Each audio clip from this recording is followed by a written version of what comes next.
আজকে আমি রান্না করে দেখাবো মিক্সড পাঁচমিশালি সবজি। এটা আমি মাছের মাথা দিয়ে রান্না করে দেখাবো। খেতে ভীষণ ভালো হয়ে থাকে, এজন্য ভিডিওটিতে একটা লাইক দিয়ে সম্পূর্ণ ভিডিও দেখবেন। আমি এখানে বেশ কয়েক রকমের সবজি নিয়েছি। আপনারা আপনাদের পছন্দ মতো সবজি এখানে ব্যবহার করতে পারবেন। আর এখানে মাছের মাথাগুলো ছোট ছোট করে কেটে নিয়েছি।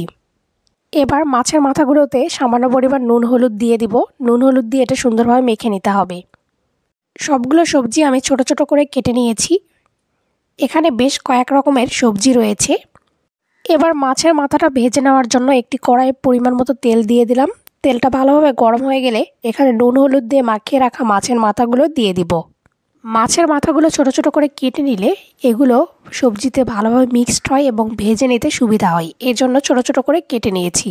নতুন নতুন ঘরোয়া রেসিপি পেতে অবশ্যই আমার চ্যানেলটি সাবস্ক্রাইব করে ফেলবেন আর ফেসবুক পেজে ফলো দিতে ভুলবেন না। মাছগুলো ভালোভাবে ভাজা হয়ে গেছে, এবার এগুলো উঠিয়ে নিলাম। এবার একই তেলের ভিতরে দিয়ে দিলাম কাঁচামরিচ, কিছুটা দিয়ে দিলাম পাঁচফোড়ন ফ্লেভারের জন্য। এবার কাঁচামরিচগুলো খুব সুন্দরভাবে ভেজে নিতে হবে। সবজিগুলো এখানে অ্যাড করে দেওয়ার পরে কিছুক্ষণ কাঁচামরিচের সাথে নাড়াচাড়া করে নিতে হবে।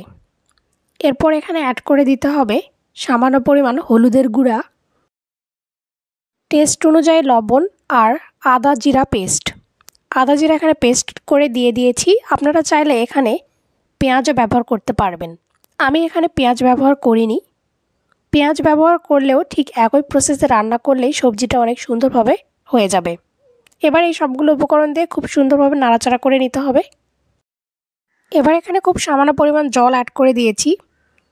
সবজি থেকে অনেক পরিমাণে জল বের হবে, এজন্য খুব সামান্য পরিমাণ মশলার পাত্রটা ধুয়ে জলটা এখানে অ্যাড করে দিয়েছি। এবার ঢাকা দিয়ে দিব।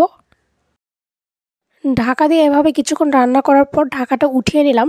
এ পর্যায়ে সবজিটা অনেকটা সেদ্ধ হয়ে গেছে। এবার আগে থেকে ভেজে রাখা মাছের মাথাগুলো এখানে অ্যাড করে দিয়েছি।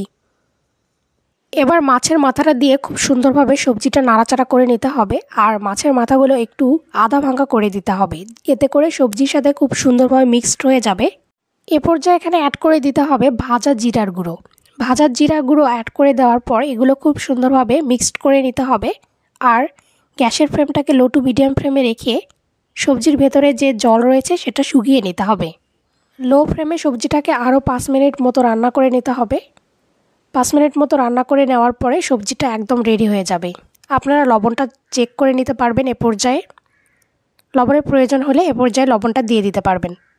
আমার সবজিটা রান্না করা হয়ে গেছে। এবার এটা পরিবেশনের জন্য একদম রেডি। গরম ভাত, রুটি, পরোটা যে কোনো কারোর সাথে এই সবজিটা পরিবেশনের জন্য একদম পারফেক্ট। ভিডিওটি আপনাদের কাছে কেমন লাগলো তা অবশ্যই আমাকে জানাবেন।